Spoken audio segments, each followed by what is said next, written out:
Howdy, everyone, and welcome to the newest series on the Secular Lefty channel. The first states to vote in the 2026 U.S. congressional primary elections are Arkansas, North Carolina, and Texas. These states will vote on March 3rd. The majority of our current Congress continues to prove they are spineless and unable to meet this moment. While Trump is acting as if our Constitution is null and void, that the rule of law does not apply to him or those he chooses, my message to Trump and his MAGA cult members is this. This is only temporary. Our Constitution and the rule of law is on hiatus. But that will change. This dark period in American history will end. But it only ends if the majority of Americans who aren't in Trump's cult organize to make it end. Yes, Trump may threaten all he likes to cancel the midterm elections or implement martial law. Whatever does happen, for now prepare as if the elections will happen. We must organize to help elect the best candidates going into the 2026 general election.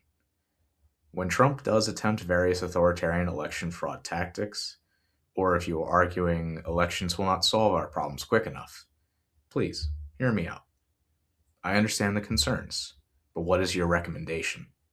An armed uprising is a guaranteed way to get us all killed very quickly. If we can make a general strike happen across the entire US, I'd be in support of it. That has its own risks and limitations. Putting a pin in those options for now, that brings us to the purpose of this new series. As deadlines close in each state for candidates to file and get on their primary ballot, I have been reviewing the platforms for all candidates in every seat. Some of our fellow Americans have given up on elections, arguing that voting is hopeless and that it can't change the system. If everyone adopts that attitude and accepts defeat before even trying, then yeah, the robber baron capitalists, the imperialists, the fascists, they will all continue to murder and destroy everything with no pushback, no chance at all to stop them. If voting wasn't important, then those in power wouldn't be taking every action possible to keep you from voting. To keep you in constant poverty so you are too tired to organize for better political outcomes. For now, we still have elections. We can still organize and replace every corrupt, spineless member of Congress with someone better. How much better depends on who's available, and if we can give them enough support to win. Of course, winning the primary doesn't guarantee winning the general election. However, the candidates who are willing to fight for the American people, in clear terms, they will be the ones with the best chances of winning in November. In each episode of this series, we will discuss a brief analysis of each state in the U.S. as it regards to the 2026 primary elections. We will discuss how many seats they have available and how their primary process operates for 2026. Since the United States does not have a federal-level framework for elections, it is up to the states to determine how their elections are run. This information and the details regarding voter registration varying from state to state is a contributing factor that increases difficulty for voting and decreases voter participation. After that, we will discuss the Secular Lefty Approved Candidates running in that state. While doing this research, it has confirmed a sad fact. Sometimes there isn't always a great candidate running in every district. But for the seats where there is one, that is where I am dedicating my time to help.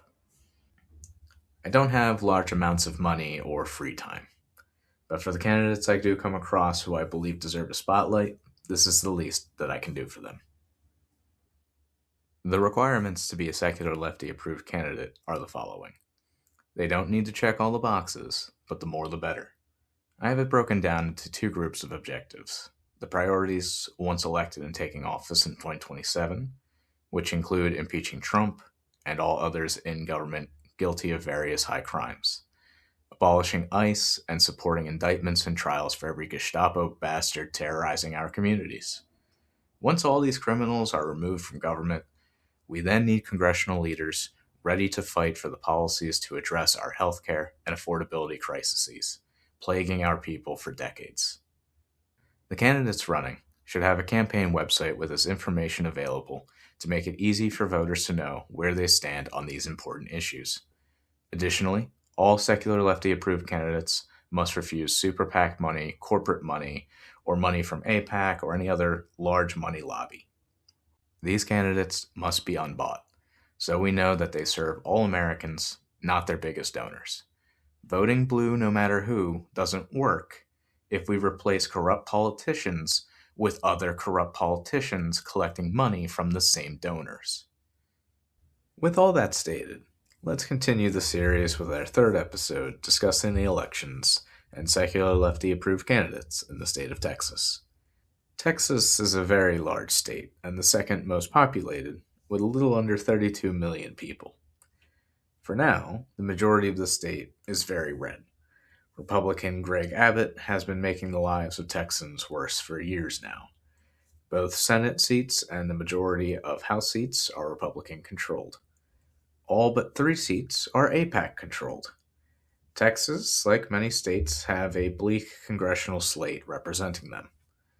What gives me hope is the number of promising candidates running in Texas. They have 1 Senate seat and 38 House seats, 39 in total up for election. Since there are so many seats, I had to break the slate image into 2 groups.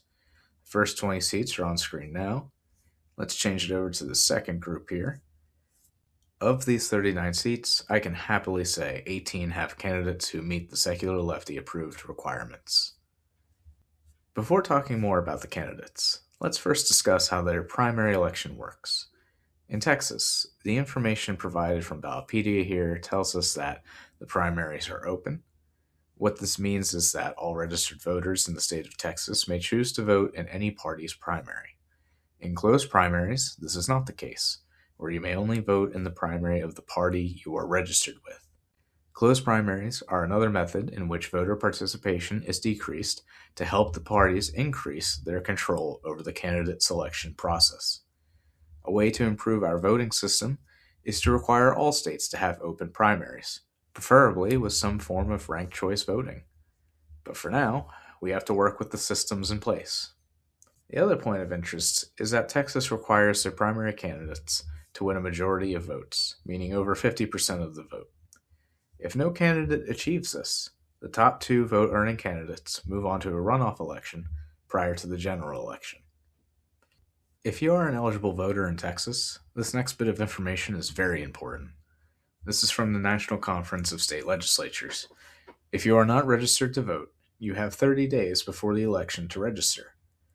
The election is on March 3rd, so be sure to be registered well before the February 2nd deadline. So just to review here, the Texas primary is on March 3rd. They have an open majority-style primary, and if no candidate in any race wins a majority of 50% or more of the votes, then the top 2 vote earners move on to a runoff election, which is scheduled for May 26th. Let's now discuss the candidates. Again, Texas is a large state with many seats. I will do my best to be brief here. There are several seats again where an incumbent is running unopposed. In those circumstances, there's nothing more that can be done. Maybe in 2028, those seats will have better candidates running. With the bullshit mid-decade gerrymandering redistricting, some incumbents are running in different districts. Texas will have new maps to work with. I hope the people of Texas will work together to make that effort backfire. With the right candidates, I believe they will. Now let's talk the Senate race real quick. There are 3 candidates in the race, but the real coin flip is between James Tellerico and Jasmine Crockett. I don't know either of them personally. I am sure they are both good, decent people. Politically speaking, though, neither are bad candidates, but neither are they really inspiring either. I have my policy-related reasons for this, but regardless, the voters of Texas will decide which one is better. For now, neither of them meet the criteria to be a secular lefty approved candidate. If either of them learn how to read the room and start supporting the minimal policies we discussed earlier, then they can be reconsidered. One other common issue throughout these slates and candidate reviews are just how many geriatrics refuse to retire. In Texas, of the 39 seats, 11 Congress members are over the age of 70, and 10 of them are still fucking running for re-election. This sadly includes 78-year-old Al Green in Texas's 9th District, who for some reason decided to run for re-election in the 18th District. I like Al. Support many of his actions in Congress, particularly his impeachment efforts of Trump back in June of last year after the Iran strikes. Shame on every member of Congress who failed to do what was right and support that impeachment effort. But Al, you're 78. It's time to retire and enjoy the remaining time you have alive. Don't be another representative who becomes hellbent on dying in office. 3 members of Congress dropped dead last year. All Democrats, of course. That really helped the resistance. This year, there has already been 1 to drop dead. At least it was a Republican this time. Doug LaMalfa of California's 1st District, back on January 6th. To be clear, this is not about being ageist or hating old people. Any one of us could die tomorrow for any number of reasons. Death by ice appears to be a rising cause of death in this country. In the process of recording this video, they literally executed another person. But a pin in that for now. The point here about age is the older you get, the probability of dying goes up, and for many, their mental abilities go down. I am not against term limits, but I believe age limits would be a better policy. When you hit 70, you can finish out that term. But after, retire. And spend your remaining years with your family. Or don't. I don't care what you do after, but it's time for you crypt keepers to get the fuck out of Congress.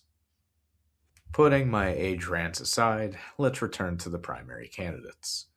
For about half of these districts, after reviewing over 100 candidate web pages and policy pages, many of them did not meet the requirements to be approved. In the seats without approved candidates, I won't waste your time mentioning them, but would still encourage you to research on your own if they're worth supporting.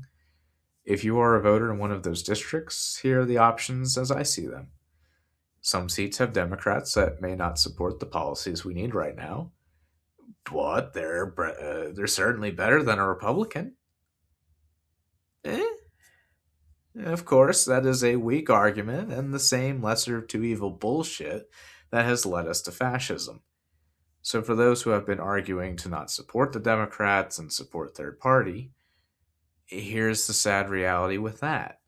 Not every seat has an independent or a third party choice. And when there is one, it doesn't necessarily mean they are better by default. There are many libertarians out there, for example. But if there is a better third party or independent option that I become aware of, I will make a mention of it. At this moment for Texas, there isn't one I'm aware of. Doesn't mean they don't exist, and if I come across their info later and they meet the requirements, I'll gladly add them. Once the primaries are over and I do follow-up videos, not all secular lefty approved candidates will necessarily be Democrats. My support is based on policies to improve lives, not blind loyalty. When I am reviewing campaign web pages, I want to see strong language in support of impeaching Trump, abolishing ICE, Medicare for all, raising the minimum wage, and ending support to nations committing genocide. If the candidate doesn't have at least one, preferably 2 of these policies listed on their campaign page, then in my honest opinion, they are not a serious candidate. Either they are completely ill-prepared for this moment, or they are paid to run for that seat by their donors in the oligarchy. If you run for office but are not willing to clearly state why you're running for that office and what you're fighting for, then I will not waste my time or yours talking about them. To be perfectly clear, these videos are not about supporting the Democratic Party, but rather reforming it with better candidates where available. Once the primaries are over, if there are better candidates, independents or third-party candidates that have better policy platforms than a centrist, liberal, or corporatist Democrat, then vote for the better candidate. Many Americans only vote in the general election, which is only about half, with the other half not voting at all. If you are someone that complains about lack of good candidates but doesn't vote in the primary elections, The failure to participate in the process is part of the problem. Yes, not being active in politics is a choice, but it is also a choice with consequences for the rest of us. I understand the Democratic Party has abandoned us, regular working people, for wealthy donors, resulting in a lower favorability rating than the party led by a child raping fascist. I am not asking you to support the party. Do not donate to the DNC. The DNC can respectably fuck off. While our elections are run at the state level, both political parties have made it difficult and expensive to run outside that system. Think of the party as a vehicle to get the candidates elected. Currently, the Democratic Party has stood for nothing. It is up to us to nominate better candidates who will redefine the Democratic Party by what they are fighting for. Texas is a state with voter participation right around that 50% average. In the primary, it drops to barely above 20%. To make sure we have better candidates going into the general election, we need more voters participating in the primary. But the responsibility to make that happen is not just on the voters. There also have to be decent candidates worth supporting. In Texas, I have found 18 candidates that have earned the Secular Lefty approval. Due to the large number of them, I will read the district and the candidate running, but to keep it brief, I won't say much more than that. Also, I'll do my best with pronunciations. My apologies in advance to anyone whose name I butcher. The 18 Secular Lefty Approved Candidates are: in Texas's 4th District, Jason Pearce; Texas's 5th, Chelsey Hockett; the 6th District, Danny Minton; the 11th District, Claire Reynolds; in the 13th District, Mark Nair, who is running unopposed; in Texas's 18th District, Christian Menefee. And just a quick note on Christian Menefee. Texas's 18th District is actually finishing off a runoff election to finally fill the seat that was vacated by Sylvester Turner after he dropped dead in March of last year. Governor Hot Wheels has done everything to delay the special election, since this was, after all, a blue district. This election will finally finish on Saturday, January 31st. So voters in Texas's 18th District, I hope you'll go vote for Menefee on Saturday and again on the March 3rd primary. Continuing on with the other candidates, we have Regina Vanberg of Texas's 21st District. In the 23rd District, Gretel Enck. In the 24th District, Kevin Burge. Texas's 27th District, Tanya Lloyd. The 28th District, Ricardo Villarreal. 31st District, Justin Early. The 32nd, Anthony Bridges. 33rd, Zishan Hafiz. 34th, Etienne Rosas. 35th, Whitney Masterson Moyes. 37th, Greg Kaiser. And in the 38th District, Teresa Courts. Every candidate listed here might not support every policy you or I would want, but I will argue they are the best candidates in each of the seats that they are running for. But voters of Texas, don't just vote for them because I suggest you should, although I won't stop you if you do. If this video is the most political research you do in your primary election decision making, then that is still more work than most others will do. Many liberals and centrists have traditionally just waited until the general election to be told by the Democratic Party who to vote for. Look around. Did that strategy lead us to success? Is our nation and our neighbors better off because of it? Or are you also capable of reading the fucking room and acknowledging the corruption of the Democratic Party and its capture by capitalists have led us to the rise of fascism? I'm choosing to be optimistic that maybe we can vote our way out of this. But if not, be prepared for the worst. When doing your own research on congressional candidates, there are some other political groups I hope you will consider. You may have noticed the 6 groups pictured with these candidates. While not every candidate is supported by all the groups listed, I have them here to inform you as potential voters. When researching candidates, see if any of them have been endorsed by these groups. It was thanks to the group Track APAC that I became aware of Zishan Hafiz's campaign in the 33rd District, who has now also been endorsed by the group Citizens Impeachment. Track APAC supports candidates who don't take APAC money. Similarly, Our Revolution, a group founded after Bernie Sanders' 2016 presidential campaign, is a group supporting candidates that refuse all super PAC money and agree to get money out of politics. Justice Democrats is another group that supports candidates who sign on to their progressive policies, which they list on their webpage. Citizens Impeachment is a group, as the name would suggest, support candidates who are fighting for impeachment of Trump and every criminal in his cabinet. No Dem Left Behind and Leaders We Deserve, two more groups that have helped me find Secular Lefty Approved Candidates. Links for all these progressive organizations will be included below. Times are difficult for many of us. We're working longer hours for minimal wages with dollars that purchase less each day. If we continue to do nothing, things won't improve. If you don't have money, the easiest thing to do to participate to help candidates you support is by spreading their message. Find them on social media and repost their statements or write your own and discuss them with friends and family. Just giving these candidates some visibility will help them far more than you know, and we cannot rely on the corporate media to inform us of which candidates are going to be the ones who raise their taxes.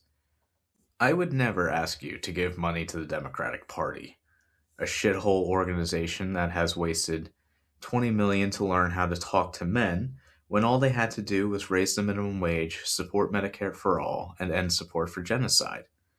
It should have been simple, but no. Corruption has destroyed the morality and mental clarity of the same people who then berate you for not voting for them.